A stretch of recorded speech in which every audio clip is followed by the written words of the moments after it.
What is going on YouTube? It's Executive or Ben, and today I'm introducing a new series on this channel called COD for Thought, which is just a series of basic commentaries, not really so much about the gameplay or tips regarding the gameplay, but more so just thinking about Call of Duty as a whole, because I feel like in trying to become a better player, it helps to talk things out in a normal commentary sense and try and decipher things such as, well, let's just hop right into the series. Today we're going to talk about skill gap in Call of Duty and whether or not it is disappearing as Call of Duties are released.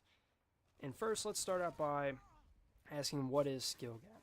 Skill gap is the margin between average players and above average players in Call of Duty.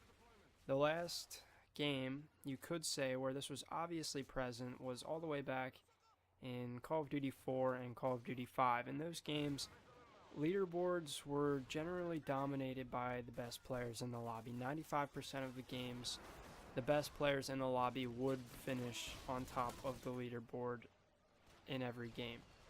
Because there was a distinct skill advantage, there was a huge skill gap in those games between good players and average players. You could tell which players were above the rest in every game. In Modern Warfare 2, however, any player could counter those good players because of exploits in the game. In Modern Warfare 2, for example, the biggest exploit, in my opinion, was the Danger Close one-man army noob tube combination.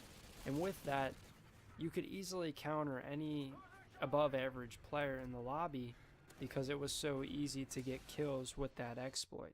And when every player can use the same exploit, skill gap suddenly no longer matters, and the leaderboard at the end of every game is simply decided by which player was able to get the most kills from their noob tube or any other exploit in the game. So it's not necessarily who did the best or who is the best player in the lobby, but who was able to use their exploits to their advantages. Now, I've heard that Advanced Warfare is talking about completely removing the mini-map, and this is a change that would be completely revolutionary to Call of Duty, because the mini-map has been there in every single game. It's been an integral part of the game itself, and so I want to ask everybody if this will be decreasing or completely getting rid of the skill gap, or will it be bringing back a sense of skill gap into Call of Duty. Sledgehammer Games, the developer of Advanced Warfare, claims it will create a more free-flowing game, but will it result in more camping? They say that with no minimap, players aren't scared to move around the map, and this will create a more free-flowing type game. But if Ghost is any indication, it only creates more campiness. If you've ever played a game of Team Deathmatch in Call of Duty Ghost, you'll notice it's very campy, and that's because the minimap doesn't really help all too much in Call of Duty Ghost because the new SATCOM system and what have you. But I don't know if what they're going for is actually going to achieve the desired result. In my opinion, good players will wait around much more because good players use the minimap constantly. You know, good players are always staring at the minimap in the top right corner, looking for the red dots, looking for where the enemy is, well, where their team isn't, which will indicate where the enemy team is, and just tactically moving into that position. Skilled players will tend to roam more aimlessly around the map, I presume, because, again, they won't have that sense of the enemy is over here because our team is over here. So, on one hand, you could say that the skill gap could decrease because every player will be forced to run blind, which will turn into, more deaths by campers, more deaths from behind, just an overall sloppy game. But on the other hand, good players will be forced to learn the spawns, kind of get a sense of how the map moves, creating a sort of homemade mini-map in their heads.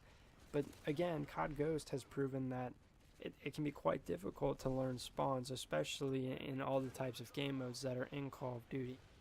So all in all, I think Advanced Warfare is in serious trouble if the minimap disappears. Now, you might feel differently, but that's just my opinion.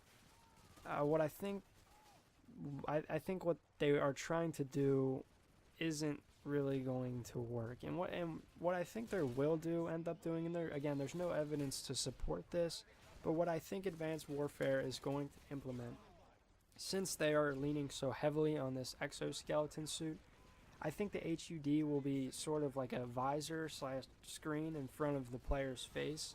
Well, the in-game character will have like a visor in front of his eyes, and that will kind of display the HUD on the screen. And I think when players shoot their guns, instead of a blip showing up on what would be a mini-map, I think the player will be highlighted on the player's HUD, kind of like an Oracle highlights players in Call of Duty Ghost. I think that's how it will work, because I really don't think Sledgehammer is that ignorant to just completely remove a mini-map and not offer players any way to know where the enemy is at any time. So I think that shooting your gun will reveal people like an Oracle does, as will a UAV or SATCOM or whatever Advanced Warfare is doing for that. That's all I got for today. Let me know what you think about Sledgehammer implementing a new UAV slash getting rid of the UAV system, and the overall skill gap, whether it's increasing, decreasing, and what do you think is going to happen as Advanced Warfare is released. Thanks for watching. Enjoy this last couple minutes of this MW2 gameplay. Like, comment, subscribe if you enjoyed the video, and I'll see you on the next video. Care package on the way.